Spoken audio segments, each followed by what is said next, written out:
Good morning. So, today is July, I think it's July 5, if I'm not mistaken.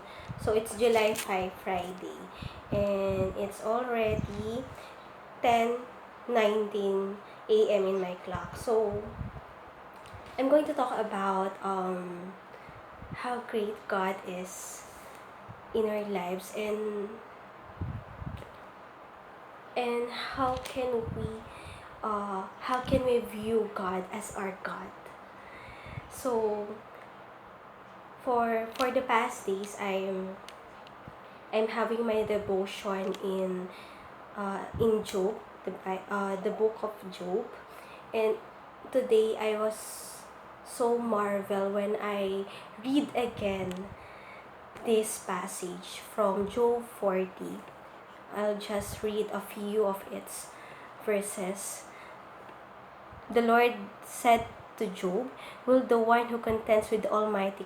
Oh no, not this one. Sorry. Here, Job, 38. Here, uh, then the Lord answered Job out of the storm. He said, "Who is this that darkens my counsel with words without knowledge? Brace yourself like a man. I will question you, and you shall answer me. Where were you when I laid the earth's foundation? Tell me if you understand. Who mark of its dimensions? Surely you know. Who stretched a measuring line across it? On what were its footing set? Or who laid its cornerstone? While the morning stars sang together and all the angels shouted for joy." So, if you're going to read all of this, you're going to marvel of how great God is in our lives, in Job's lives, and in our everyday lives. You know what? Whenever I'm going to read this, uh, sobra lang ako na-overwhelm kung gaano kagaling si Lord. Actually, there were times in my life that I doubt God dahil sa sobrang dami ng nagiging problem, sobrang hirap ng battles na kinakaharap ko, ng family ko.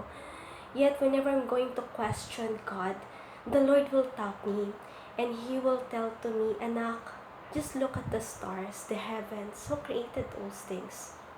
And those stars who shine before you, actually, they are so little in front of your eyes, but they are totally big. But you are my child, and I see you here from my throne, and you are the apple of my eyes. And whenever you're going to ask me something, then I listen to you. And whenever you want something, I give it to you, as long as it is best for you." And whenever I'm going to look at the stars, every day, every night, especially whenever I'm alone or riding on a bus, then I'm going to look at how how how beautiful those stars are with the moon, and how I really like astronomy. Then I will marvel of how great, how faithful God is in my life, and how God can be faithful to your life when you trust Him. He is the owner of everything. He is the source of everything. He created all those things. You know, when you just need to be a human. You just need to think a human. And whenever you're going to think of paano dinirect ng Lord yung path ng thunder, paano yung earth nagsususpend siya dun sa mismong kalawakan, pero hindi siya nagfo-fall, then you're going to know na ang galing ng Lord.